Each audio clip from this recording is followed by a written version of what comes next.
Es día de aprender algo más y hacer una buena reflexión para ser mejores en la vida. ¡Claro! Te acompaña ese amigo que te guiará en tu camino. Él es el Padre José de Jesús Aguilar Valdés, la voz amable de la radio. Esto es En tu Camino. Por supuesto que conoces los sacramentos. Sabes perfectamente que son 7. Pero seguramente nuestros pequeños que ahora están de vacaciones no los conocen muy a fondo. Es por eso que esta semana tenemos el especial sobre los sacramentos de nuestra serie Cimentando Nuestra Fe.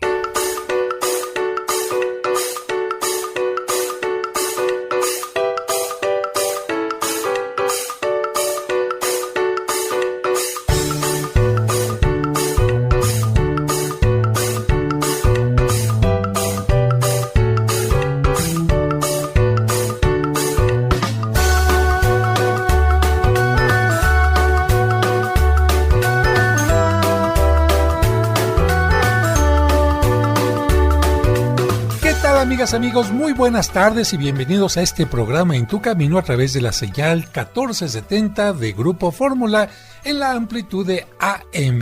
Como usted lo sabe, tratamos de cimentar nuestra fe porque tratamos no solamente de creer, sino de comprender aquello que creemos, reflexionarlo para ponerlo en práctica y que no nos digan que somos mochos, que no nos digan que solamente conocemos lo fundamental, sino que también lo reflexionamos y lo ponemos en práctica. Hemos estado tocando el tema de los sacramentos. De hecho, en programas anteriores hemos mencionado que hay 3 sacramentos de iniciación con los que la persona comienza y empieza a poner en práctica lo que Cristo nos pidió y enseñó. Pero antes de entrar al tema directamente, también está con nosotros, como todos los días, nuestro productor Sergio Enríquez. Buenas tardes, Sergio. Padre José, amigos del auditorio, muy buenas tardes. Ya está listo todo el equipo de producción. Gracias por escuchar Cimentando Nuestra Fe. Hemos avanzado cada día más acerca de este tema de los sacramentos y les decía que en programas anteriores hemos dicho que hay 3 sacramentos de iniciación. ¿Y cuáles son estos sacramentos que nos da cada uno? El primero de estos sacramentos, padre, amigos, es el sacramento del bautismo. Y con este sacramento, con el bautismo, nos convertimos en hijo de Dios y lo reconocemos a Él como un Padre amoroso, fuente y meta de nuestra vida. Nos convertimos también en hermanos y seguidores de Cristo y en templos del Espíritu Santo.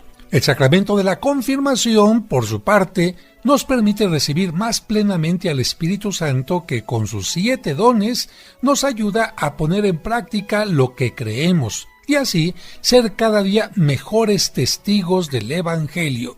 Ese mismo Espíritu Santo es el que nos ayuda a soportar los momentos difíciles, las pruebas o las aflicciones. Si usted en algún momento ha pasado por estas situaciones y ha sentido que tiene una fuerza especial, una ayuda, esa es la fuerza del Espíritu Santo. Por su parte, el sacramento de la Eucaristía es el alimento espiritual que nos dejó Cristo como testamento en su última cena y no solo nos ayuda a reunirnos en comunidad para celebrar su muerte y resurrección, sino que nos hace estar presentes en ellas, como si cada vez que celebráramos la Santa Misa estuviéramos frente al Calvario y en el Santo Sepulcro, siendo testigos de su muerte y resurrección. Así es, amigos, la Eucaristía es eso. Cada vez que asistimos a la Santa Misa, estamos viviendo el momento de la muerte y resurrección de Cristo. También hemos mencionado que hay sacramentos que solo se pueden recibir una vez, porque imprimen carácter, así se llama. Los que se reciben solamente una vez imprimen carácter. Y hay otros sacramentos que sí se pueden recibir en varias ocasiones. En estos casos, por ejemplo, el bautismo y la confirmación se pueden recibir solo una vez. Si alguien ya lo bautizaron y de repente dice, es que no encuentro mi acta, no me acuerdo dónde me bautizaron, etc., no se puede volver a bautizar. Se tienen que hacer otros trámites, pero el bautismo no se puede volver a recibir. En cambio, la Eucaristía se puede recibir una vez todos los días, especialmente los domingos. Así que la Eucaristía no solamente una vez, como aquellas personas que hicieron la primera comunión y nunca más volvieron a comulgar. La Eucaristía está hecha para que la recibamos especialmente todos los domingos de nuestra vida después de que hicimos la primera comunión, y si asistimos a misa entre semana, pues también esos días. En otro programa, amigos, también dijimos que hay sacramentos de curación o medicinales, y estos son el de la reconciliación, llamado también confesión o penitencia, y el de la unción de los enfermos. El primero, el de la reconciliación, nos purifica al reconocer nuestros pecados ante el sacerdote, que nos da la absolución en nombre del Padre, del Hijo y del Espíritu Santo. Y la unción de los enfermos, por su parte, nos une a la pasión de Cristo, nos ayuda y fortalece para soportar las enfermedades y dar testimonio de ellas, y además, si es la voluntad de Dios, puede ayudar a recuperar la salud. La reconciliación y la unción de los enfermos se pueden recibir no solo una vez, sino varias veces. Los otros dos sacramentos que faltan, además de los de iniciación o medicinales, están al servicio de la comunión y la misión de la Iglesia. Y estos sacramentos son el orden sacerdotal y el matrimonio. Esto significa que estos dos sacramentos fueron instituidos por Dios para ayudar a la comunión, a la mejor convivencia entre las personas y además a la misión, es decir, a ayudar a todos para que por nuestros actos puedan conocer, sentir y vivir el plan de Dios, su deseo de que todos podamos salvarnos en la paz, en el amor, en la armonía, en la ayuda mutua y no buscar cada quien su propia felicidad a través de un egoísmo. En los dos programas anteriores hablamos del orden sacerdotal y hoy hablaremos del matrimonio. Y comenzamos diciendo que, de acuerdo al plan de Dios, el matrimonio no es solo la unión de dos personas por distintos intereses, como pueden ser simplemente convivir, tener relaciones sexuales, compartir gastos, pasársela bien, sino la unión en la comunión que Dios nos pide y para ser testigos del mensaje de Cristo con la vivencia de cada día. Por eso ahora, ya de acuerdo a lo que ha dicho Sergio, nos queda muy claro que si las personas simplemente se unen para convivir, no es un sacramento, no es sacramento del matrimonio. Si se unen solamente para repartir gastos o para tener relaciones, no es matrimonio. Si se unen solo para tener hijos, no es sacramento del matrimonio, aunque tengan muchos hijos. Si se unen por lo civil nada más, tampoco es sacramento del matrimonio. Si se unieran 3 personas o más para lo que hemos dicho anteriormente, o si son personas del mismo sexo, tampoco puede ser esa unión considerada como sacramento del matrimonio. Es decir, el sacramento no es simplemente la unión, no es simplemente el derecho civil, no es simplemente la convivencia, no es simplemente un amor o una pasión pasajera, sino algo que Dios ha instituido. Y para comprender mejor las cosas, que es el objetivo de estos programas, nos vamos a basar en un documento oficial de la Iglesia, el Catecismo de la Iglesia, que fue publicado por el Papa Juan Pablo II, que tiene más de 700 páginas y toca los temas más relevantes de nuestra fe. Para los amigos que no lo conocen, hay que decirles que este catecismo está dividido por temas y por párrafos. Nosotros mencionaremos los números de los párrafos por si alguno de ustedes quiere consultarlos en forma personal. No vamos a leer los párrafos completos, sino haremos una síntesis de lo más importante, un compendio, para que ustedes vayan entendiéndolo y nosotros vayamos comentándolo poco a poco.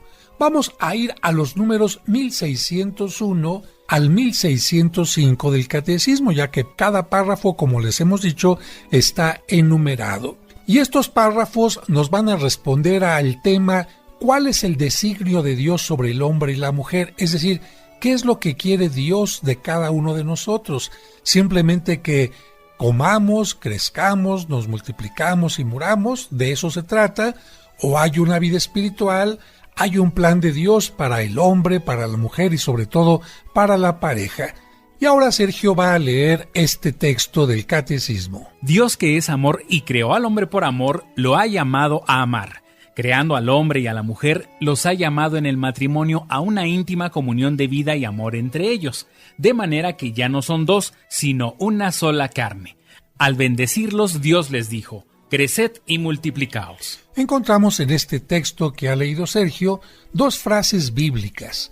Una que se encuentra en el capítulo 19 de San Mateo, versículo 16, en donde Cristo dice: de manera que Cuando el hombre y la mujer se unen en matrimonio, ya no son dos sino una sola carne.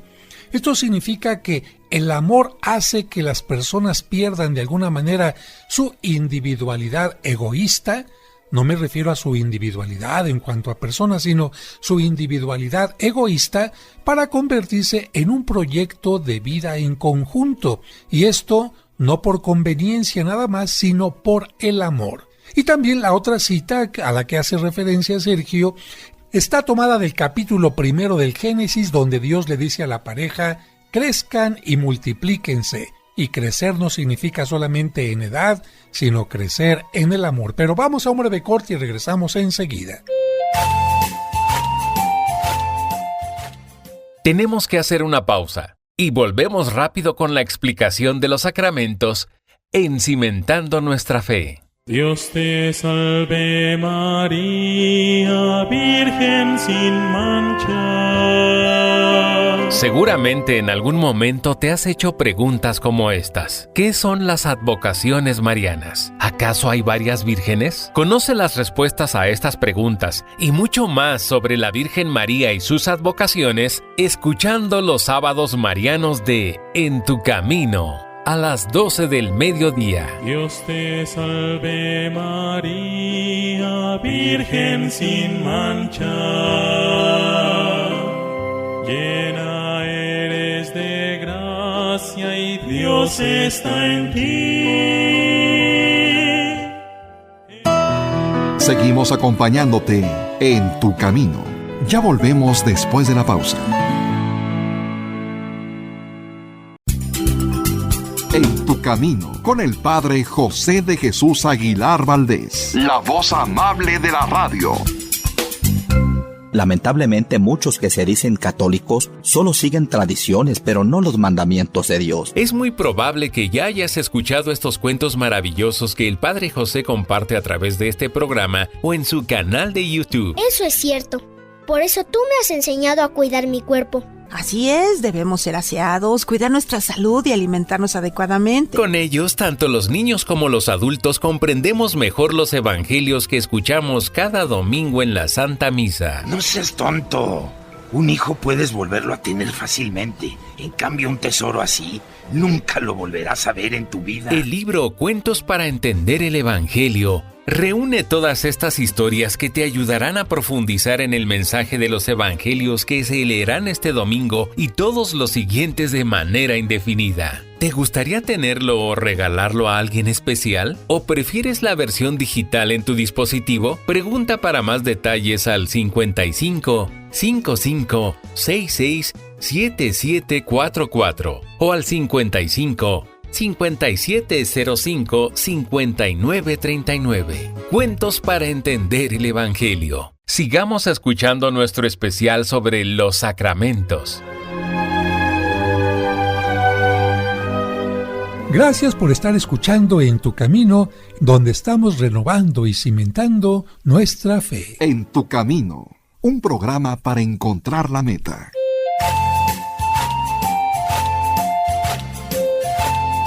Muchas gracias por continuar con nosotros en este programa en el que estamos hablando del matrimonio. Y antes de ir al corte, leíamos una síntesis de los números 1601 al 1605 del Catecismo de la Iglesia, que respondía a la pregunta: ¿qué es lo que Dios quiere del hombre y la mujer? La pregunta concreta es: ¿cuál es el designio de Dios sobre el hombre y la mujer?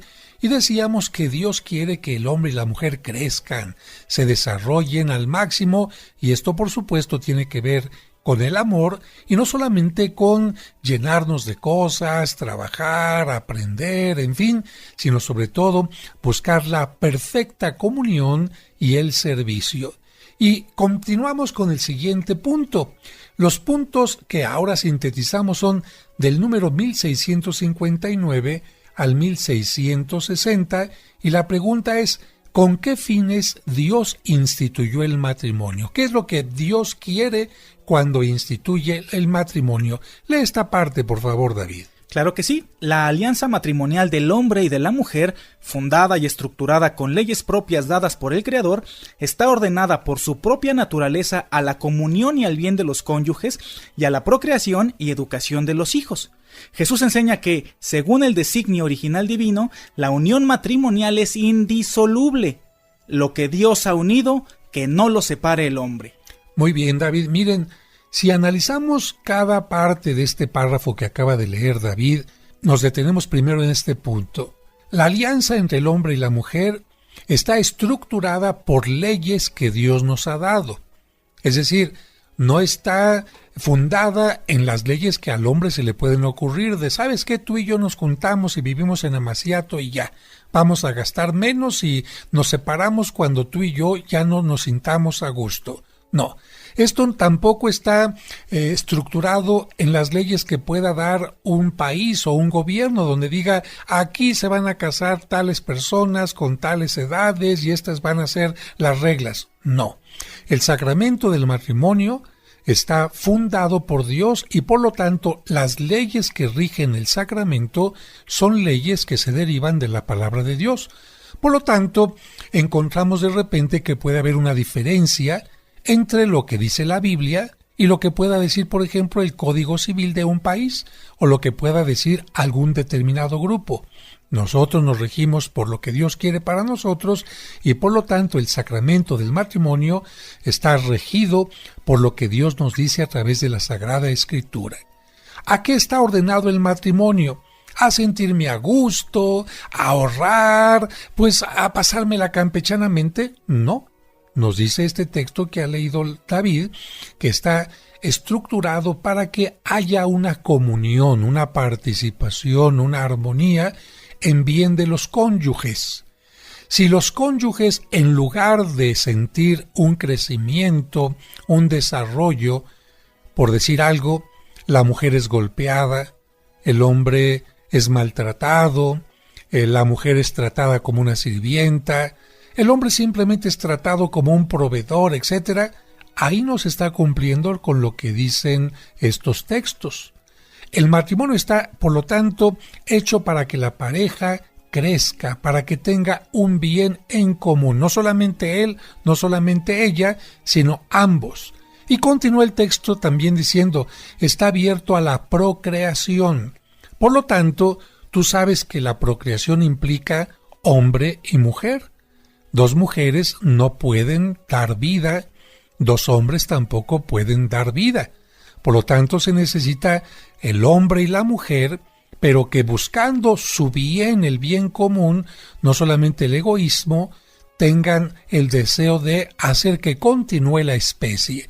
Pero siguiendo los planes de Dios, repito nuevamente, porque Dios no estaría de acuerdo en que una persona rente el vientre de una persona y la tome como un objeto, como un simple horno, como una fábrica para que, pues tú tienes a mi hijo en tu vientre, ya que lo hayas parido, me lo entregas y yo voy a ser el papá y la mamá. Por supuesto que no. Y el texto que nos leía también David dice que la finalidad del matrimonio es que se encarguen de dar una buena educación a los hijos. Y esto da un derecho a que cada hijo tenga un papá y una mamá. Si en la realidad hay algunas familias donde solamente hay un papá o una mamá, ese no es el designio de Dios. Si en la realidad hay algunas familias donde hay dos papás o dos mamás, ese no es el designio de Dios. Lo que Dios quiere es que todo niño tenga el derecho a tener un papá y una mamá, porque precisamente estos hijos vienen de ellos. Y trato un último punto. Dice el texto, Jesús ha querido, y lo ha marcado perfectamente bien, recordar que el matrimonio es indisoluble. Y así lo dice el Evangelio de San Marcos en el capítulo 10. Lo que Dios ha unido, que no lo separe el hombre. Pero ahora le voy a hacer yo una pregunta a Sergio. Y a través de Sergio te la voy a hacer a ti que me estás escuchando, querido amigo o amiga. Imagínate que una pareja llega a la iglesia, ella llega vestida de blanco, él llega vestido de negro y, bueno, Entran en una forma maravillosa a la iglesia, el sacerdote los recibe, se hacen las lecturas, todo el rito, el sacerdote les da la bendición. Y yo te preguntaría, Sergio, ya porque el sacerdote hizo esta bendición, ¿realmente Dios unió a la pareja, sí o no? Pues el sacerdote ha bendecido a esta pareja en unión matrimonial. Yo creo que sí, ya Dios los ha unido como pareja. Bien, eso seguramente alguna gente lo estará respondiendo. Sin embargo, le voy a hacer una pregunta al público. El sacerdote a lo mejor no sabe que la mujer se está casando por la fuerza. El sacerdote a lo mejor no sabe que entre las bancas el papá de la novia quizás a lo mejor está apuntándole al novio, diciéndole: si no te casas con mi hija, te mato. A lo mejor el sacerdote no sabe que el novio se está casando con la novia no porque la quiera, sino porque lo obligaron, porque la embarazó, o bien porque el novio quiere casarse con la novia porque la novia tiene mucho dinero y él no la quiere, simplemente quiere su dinero. O el sacerdote no sabe que ni el novio ni la novia realmente son verdaderos cristianos, sino que simplemente querían la foto de la boda. O el sacerdote no sabía que ella ya estaba casada y que ella está fingiendo que ante Dios está libre. Ante esto, David, ¿tú qué opinas? ¿Dios habría unido esa pareja en un matrimonio indisoluble? Definitivamente creo que no, porque la bendición que da Dios a través del sacerdote pues tiene que estar en congruencia con la honestidad de las personas que se presentan ahí. Acabas de hablar de un punto muy importante, la honestidad. Normalmente un sacerdote, cuando alguien se acerca a pedir un sacramento, piensa que hay honestidad y debería de haberla. Si, por ejemplo, una persona pide el bautismo para su hijo, el sacerdote piensa que la persona es honesta y lo va a educar en la fe, pero no siempre es así. Si una persona se acerca a confesar, el sacerdote pensará: ah, caray, la persona viene honestamente a reconocer sus pecados. Pero no siempre es así, a veces solamente se acercan para comulgar en los 15 años de la hija, pero en realidad no quieren cambiar de vida, ¿no? Entonces, en el matrimonio, como en todos los sacramentos, tiene que haber requisitos. Sí, requisitos que Dios pide para que el matrimonio sea verdaderamente realizado y sea indisoluble. Y les voy a poner, amigos que nos escuchan, otro ejemplo. En alguna ocasión, ustedes han visto en la televisión que un actor hace la señal quizás del matrimonio o el gesto del matrimonio ante una pareja que son los protagonistas de la novela. Y ellos están vestidos de novio y el sacerdote, el actor, está vestido de sacerdote. ¿Ya por eso están casados, sí o no? No, definitivamente no. Bueno, vamos a poner otro ejemplo más difícil. Imagínense que a mí me invitan como actor y se acercan dos actores, hombre y mujer, en una ceremonia dentro de la novela para que yo haga como actor y los case. Aun si yo soy sacerdote y hago como que los estoy casando, ¿están casados ya, sí o no? No, tampoco están casados. Claro que no, porque se necesita que el sacerdote tenga la intención de casarlos y se necesita que él y ella hayan cumplido con determinados requisitos. No es suficiente el vestido, no es suficiente el traje, no es suficiente la fiesta, pero al regreso del corte vamos a hablar de cuáles son los requisitos precisamente para que una persona pueda recibir el sacramento del matrimonio.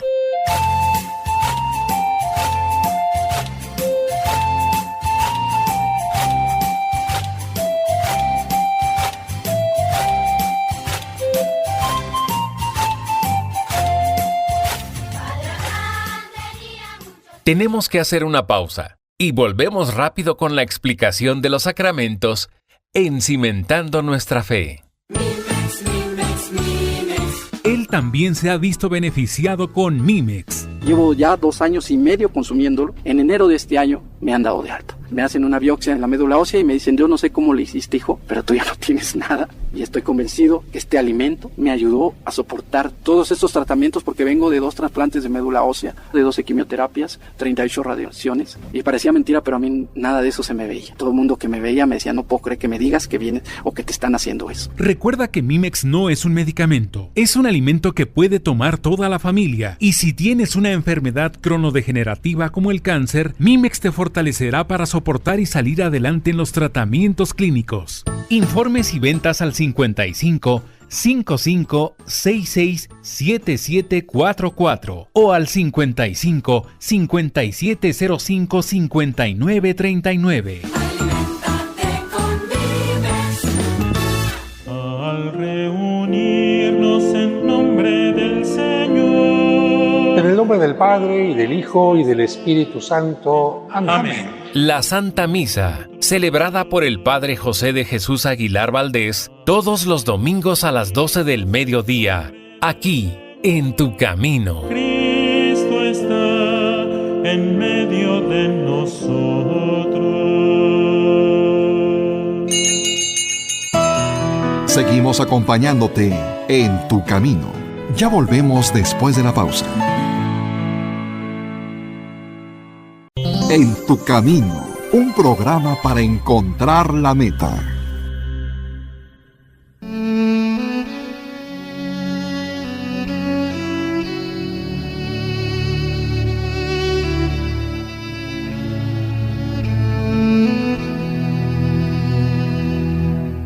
Señor, aquel a quien amo está enfermo y sufre mucho.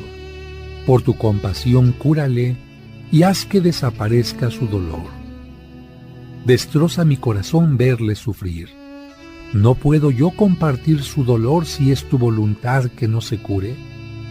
Señor, hazle saber que tú estás con él. Sosténle y ayúdale para que pueda llegar a conocerte más profundamente como resultado de su sufrimiento. Señor, sé nuestra fuerza y apoyo en este tiempo de obscuridad y danos esa profunda paz que procede de la confianza en ti. Amén.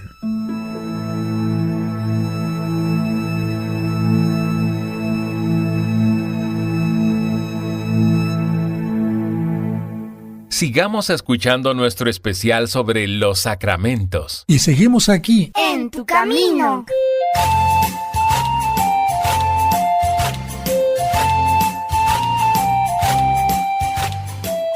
Muchas gracias por continuar con nosotros en este programa y bueno, le decíamos que no basta que el hombre y la mujer lleguen todos bien vestiditos a la fiesta, que se toque el Ave María, que deje el ramo y todo aquello, sino que en muchas ocasiones puede ser todo una farsa o quizás un acto inconsciente. Porque lamentablemente muchas personas se casan solamente por cumplir un determinado requisito, por una apariencia, por la fiesta, y usted sabe que un sacramento es algo mucho más profundo y por lo tanto hay exigencias. ¿Qué exigiría usted si fuera Dios para que el matrimonio cumpliera con esto de para siempre, que ayudara a que la pareja creciera siempre, que ayudara a que la pareja se amara, se perdonara siempre, que ayudara a que tuvieran la disponibilidad de educar a los hijos con todo el amor, con toda la paciencia, etcétera, etcétera, etcétera? Mire, yo creo que lo primero que se tiene que exigir es la conciencia. Porque cuando se toma un compromiso de algo que no se conoce, pues seguramente los resultados van a ser desastrosos, ¿no, David? Seguro que sí, tienen que tener esta conciencia, ambos, hombre y mujer, que van a contraer matrimonio, para que tengan plenamente presente qué compromisos van a adquirir, a qué se van a comprometer cuando se van a casar. Tener conocimiento de los preceptos de la Iglesia en relación con el matrimonio. Todos estos elementos son fundamentales para que tenga éxito este matrimonio. Fíjense, amigos, que por esto la Iglesia exige ahora pláticas prematrimoniales, porque, aunque ustedes no lo crean, muchas personas se casaban, como hemos mencionado anteriormente. Y ahora con estas pláticas, por lo menos las personas ya no pueden decir, es que yo no sabía que tenía que comportarme como católico, es que yo no sabía que tenía que educar a mis hijos en la fe, es que yo no sabía que tenía que estar abierto a la vida, es que yo no sabía que esto era para siempre, es que yo no sabía que tenía que asistir a misa para dar buen ejemplo a la comunidad, es que yo no sabía que en lo próspero y en lo adverso, es que, con la plática, por lo pronto, este aspecto de conciencia ya se tiene. Ahora, Sergio, si a una persona la obligan a que se case, ¿es válido el matrimonio? No, no es válido, es absolutamente un matrimonio falso que no existe. Muy bien, entonces, si no es válido que te obliguen, ¿qué requisitos se necesita? Pues primeramente casarse por voluntad propia, por amor a la pareja. Y yo diría libremente. Libre. La palabra es libremente. Cuando una persona tiene, por decir algo, un problema de tipo mental, quizás no pueda casarse libremente. ¿Por qué? Porque a lo mejor tiene una dependencia, porque a lo mejor tiene una falta de desarrollo que le impide tomar decisiones, porque a lo mejor tiene un miedo excesivo, porque a lo mejor hay alguna cuestión que le impida hacer este acto libre, o bien porque no tenga la edad adecuada. Por ejemplo, si viéramos que quisiera casarse un niño de 10 años, no está todavía ni en la conciencia ni en la libertad para hacerlo, porque un niño de esa edad no puede tomar decisiones en libertad. Por eso es que la Iglesia exige, en primer lugar, una determinada edad, y después que no existan ningún tipo de dependencias. Si depende mucho el hijo de la mamá, cuidado. Si depende de la droga, cuidado. Si depende del alcohol, cuidado. Si es excesivamente dependiente del trabajo, cuidado. Si tiene alguna neurosis que hace que sus miedos o sus inseguridades sean excesivas, cuidado. O bien si a lo mejor alguna persona exteriormente, porque las libertades anteriores limitadas que he mencionado dependen de la persona, mi miedo a, mi dependencia al alcohol, mi dependencia a, pero las libertades pueden ser también privadas desde fuera. Es decir, yo te obligo a que te cases. Yo te estoy presionando a que te cases, como por ejemplo, si no te casas conmigo me quito la vida. Bueno, y la pobre muchacha o el muchacho, dejándose llevar por esto, llega al matrimonio. Si se comprueba que no hubo libertad, entonces tampoco hay matrimonio. Fíjense, llevamos dos requisitos: la conciencia y la libertad. La libertad y, como se mencionaba hace un momento, también la voluntad. Libremente me quiero casar. Y esto también tiene que ver con el conocimiento de la pareja.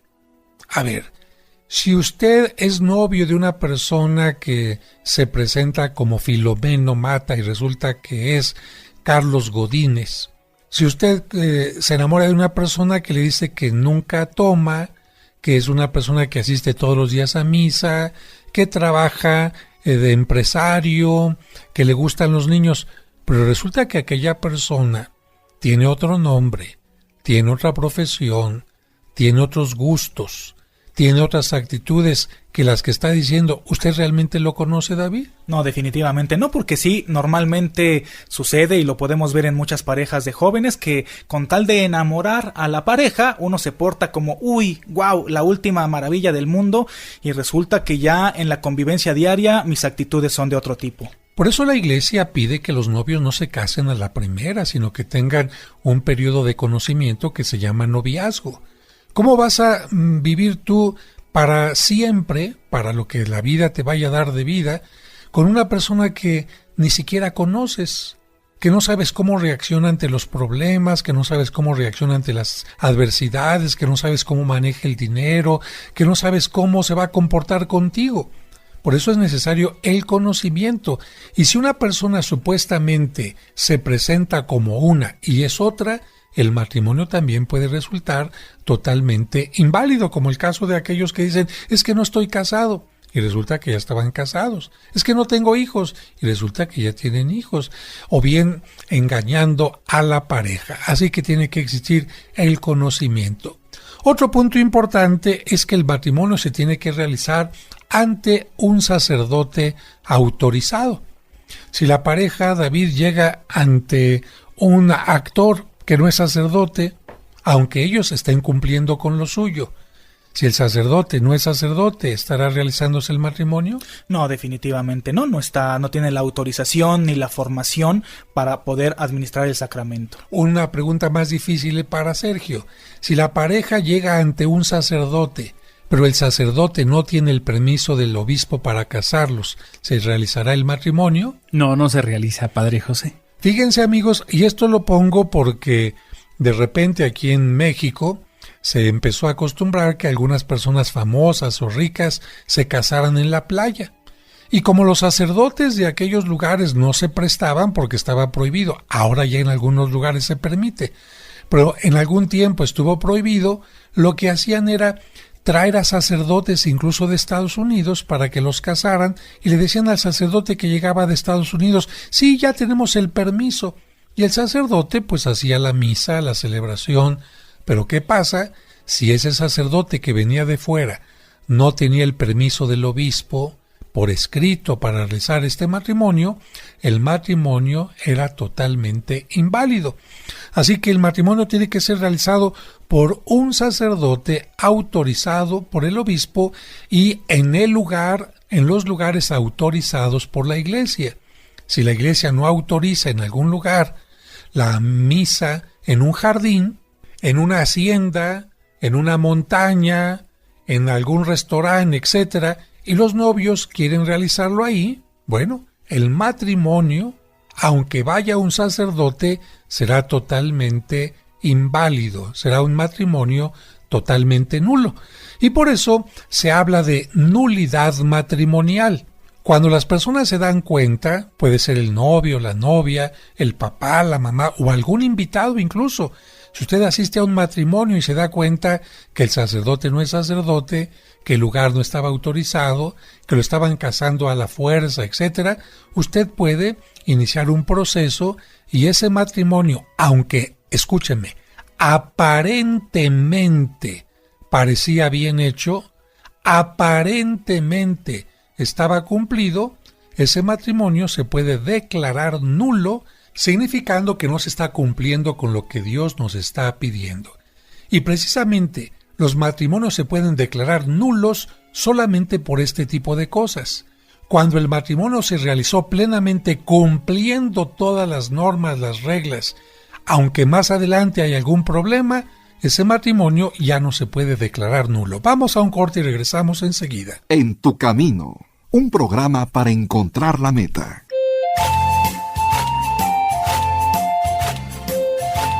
Tenemos que hacer una pausa y volvemos rápido con la explicación de los sacramentos en Cimentando Nuestra Fe. Estás escuchando En tu camino. En tu camino. Con el Padre José de Jesús Aguilar Valdés, la voz amable de la radio. En tu camino. Bendito sea, Señor. No olvidemos a nuestros seres queridos que ya están en la presencia de Dios. La mejor forma de agradecer todo el bien que nos hicieron en vida es orar por ellos y ofrecer la Santa Misa por su eterno descanso. En el nombre del Padre, y del Hijo, y del Espíritu Santo. Amén. Anota a tus difuntos en las misas gregorianas de la parroquia de San Cosme y San Damián, donde se ofrecerá por ellos diariamente la Santa Misa durante todo un mes. Las misas gregorianas de septiembre por la tarde se aplicarán por el eterno descanso y el perdón de los pecados de las siguientes personas. Pide informes cómo anotar a tus difuntos haciendo una llamada o escribiendo a través de WhatsApp a los teléfonos 55 55 66 7744 o al 55 57 05 5939. Nos ponemos de pie para iniciar la Santa Misa. Y codo a codo junto a ti, remé en mi barca. Sigamos escuchando nuestro especial sobre los sacramentos. Y gracias de verdad por escucharnos, porque seguramente cuando usted se entera de estos temas podrá platicar con aquella amiga que se quiere casar simplemente porque está enamorada pero le falta alguna convicción, o con aquel amigo que lo están obligando a casarse, o con aquella persona que a lo mejor solamente le interesa la boda y quiere hacer un capricho en la playa y le está faltando el respeto no solamente a él, a la pareja, sino a Dios sobre todo. Y vamos a leer ahora, porque vamos avanzando lentamente, lo que se refiere a los números del 1606 al 1608 de este compendio del Catecismo de la Iglesia. David, por favor. A causa del primer pecado, que ha provocado también la ruptura de la comunión del hombre y de la mujer donada por el Creador, la unión matrimonial está muy frecuentemente amenazada por la discordia y la infidelidad.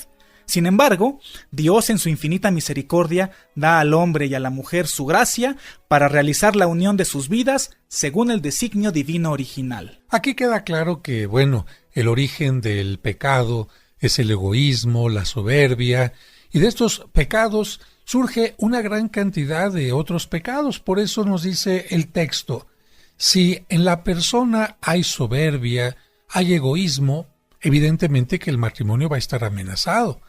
Si el esposo se deja llevar por la soberbia, por el egoísmo, y no toma en cuenta el parecer de la esposa, los derechos de los hijos, las oportunidades para expresarse, etc., pues ese matrimonio va a entrar en ruptura. Si la esposa también se deja llevar por su soberbia, yo soy la única que valgo, la única que piensa, la única que tiene derecho a todo, o bien se deja llevar por el egoísmo y todo lo convierte en un yo-yo, evidentemente que aquella pareja no se va a desarrollar y no van a tener una relación armoniosa. Por eso es que nosotros nos damos cuenta de que existen muchas parejas en donde no le abren la puerta a Dios, y claro está, lo que empezó al principio muy bonito por un enamoramiento, por sentir bonito, por salidas maravillosas, cuando empiezan los problemas reales, cuando se trata de ceder, tomar en cuenta al otro, pues evidentemente no se hace y empiezan los conflictos, las cosas ríspidas y finalmente poco a poco una separación hasta una ruptura total.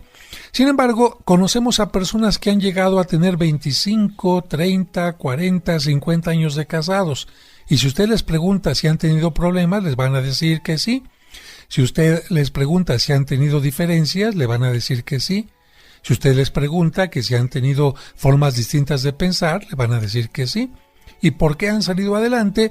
Porque ellos le han abierto la puerta a Dios. Han abierto el camino a la oración, han abierto el camino al diálogo, han abierto el camino al perdón y sobre todo a la idea que Dios tiene como proceso para nosotros de que nos realicemos en el amor. Y esa es la gran diferencia. Las parejas que únicamente se juntan por capricho, para sentir bonito, para tener relaciones, no se santifican, porque están buscando solamente su individualidad, su egoísmo. En cambio, cuando en la pareja se vive el amor y todos los valores que se derivan del Evangelio, esa relación es una escalera para llevar a Dios, y no solamente eso, sino que es un testimonio ante la comunidad de que sí se puede vivir el amor, de que sí se puede poner en práctica aquello que Cristo nos enseñó y de que sí se puede educar a los hijos entregando lo máximo. Por eso nos dice este texto que ha leído David, que Dios en su infinita misericordia siempre ayuda al hombre para que puedan realizar la unión de sus vidas según el designio que Él tiene para nosotros. Le voy a pedir ahora a Sergio que lea el compendio de los números 1609 al 1611 sobre el matrimonio y nos dice la pregunta: ¿qué enseña el Antiguo Testamento sobre el matrimonio, Sergio? Dios ayuda a su pueblo a madurar progresivamente en la conciencia de la unidad e indisolubilidad del matrimonio, sobre todo mediante la pedagogía de la ley y los profetas.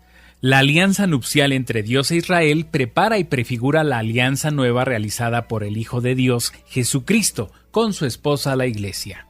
Dicho de otra manera, en una forma simbólica, Cristo se casa con la Iglesia. y Cristo le ofrece lo mejor a la iglesia para que la iglesia también se entregue a Él en forma pura, perfecta y definitiva. Pero, ¿cómo se preparó esta relación entre Cristo y la iglesia? A través de todo el Antiguo Testamento, donde los profetas, y como dice el texto, la ley, que significa los mandamientos que fue dándole Dios al pueblo, fueron enseñando al ser humano que el matrimonio no era solamente para tener hijos, que el matrimonio no era solamente para que continuara la especie. Por eso, aunque en el Antiguo Testamento Abraham pudo tener 2 mujeres y Jacob pudo tener 4 mujeres, bueno, ahí se estaba buscando el que hubiera la procreación, pero más adelante Dios dice no, ya no se permite tener varias mujeres, solamente tendrás una porque la finalidad no es la pura procreación. También es que tú como pareja te realices, que eduques a los hijos, que respetes a la pareja. Y en el caso de Abraham, por ejemplo, que tenía a Sara y a otra pareja, Agar, pues era una falta de respeto lo que se le hacía a Agar, que quedaba en segundo plano. O también en el caso de Jacob, que tenía 4 mujeres, bueno, yo creo que el tener 4 significa que se le está faltando el respeto a las 4. Por eso, a lo largo del Antiguo Testamento, Dios va diciendo solamente una pareja, y no solamente para la procreación, sino para la entrega total. Y esto quedará reflejado en lo que Cristo hace por su iglesia. Cristo se entrega totalmente y para siempre por su iglesia, dando todo hasta el final, incluso hasta la muerte, enseñando que el hombre tiene que hacer eso por la mujer. Y la iglesia tiene que ser fiel. No tiene que ser un pueblo rebelde, no tiene que ser un pueblo infiel, sino la iglesia, respondiendo a este amor, tiene que responder con infinito amor. Por eso, en la Sagrada Escritura y en los documentos de la iglesia se dice que la unión de Cristo con su iglesia es una prefiguración, un ejemplo de lo que tiene que hacer el hombre con la mujer y la mujer con el hombre. Hasta este momento vamos a dejar lo que dice el Catecismo de la Iglesia sobre el matrimonio y solamente te anunciamos lo que vamos a tocar en los siguientes capítulos, en los siguientes programas, como por ejemplo los signos del matrimonio. Actualmente, si una persona se va a casar, David, ¿qué le piden a la novia que tenga que llevar? El vestido y qué otras cosas más. El vestido blanco, el lazo, las arras, se me fue el nombre de pronto, los anillos, las alianzas. Ajá, efectivamente, y muchas otras cosas salen de nivel popular, que la novia tiene que llevar supuestamente algo nuevo, algo viejo, algo robado, algo prestado y cosas de este tipo, cuando vamos a ver en un programa especial como estos que tenemos cuáles son los elementos que realmente se necesitan para el matrimonio. Solamente les voy a adelantar algo. El lazo es algo que se inventó en México y que no existe en ninguna, escúcheme usted, en ninguna parte del mundo, que no lo pone ningún ritual, más aún, ni en el ritual mexicano aparece, ni siquiera aparece en el ritual mexicano el elemento del lazo. Y solamente se lo adelanto un poquito, porque surge de una cuestión popular. Cuando llegaron los religiosos a México, aquí en México se unían las parejas, no en sacramentos, se unían simplemente para formar una familia, y el sacerdote mexica, para indicar que los unía para siempre, bueno, le amarraba el huipil de la mujer al calzón del hombre, y ese nudo era el signo del matrimonio. Cuando los misioneros empezaron a casar aquí a las parejas pues se entregaban las palabras, se entregaban los anillos, etc. El sacerdote les daba la bendición y al término se acercaba. ¿Todavía no nos ha casado, padrecito? ¿Cómo que todavía no? Si ya leímos las lecturas, ya eso. ¿No nos ha casado, padrecito? ¿Por qué? Porque tiene que hacernos el nudo. ¿Cómo que el nudo? Y como la gente, hasta que el padrecito no hacía el nudo, no sentía que los casaba, pues el sacerdote entonces se quitó la estola, los amarró con un nudo y de ahí después vinieron otro tipo de lazos. Pero de esto le estaremos platicando en otro programa. Muchas gracias. Amigos, gracias por acompañarnos y sigamos cimentando nuestra fe. Que Dios les bendiga.